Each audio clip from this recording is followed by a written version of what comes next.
Hello guys, as promised I'm making the video about the fan issue, so that's my third Xbox. That's third one, and as you can hear,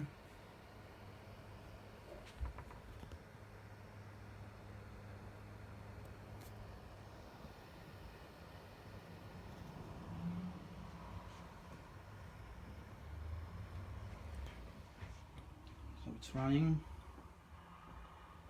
everything's fine, and the noise, it's like you can hear just a little bit, but you know, that's way better than the previous two, because the first two, they were like terrible.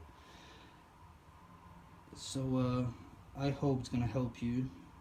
If you got that Xbox with a with a fan issue, just replace it, so as you know, as many times as you need, because you know it shouldn't be like this. You paid money for it, like it's like 250, and it should be quiet, not like this.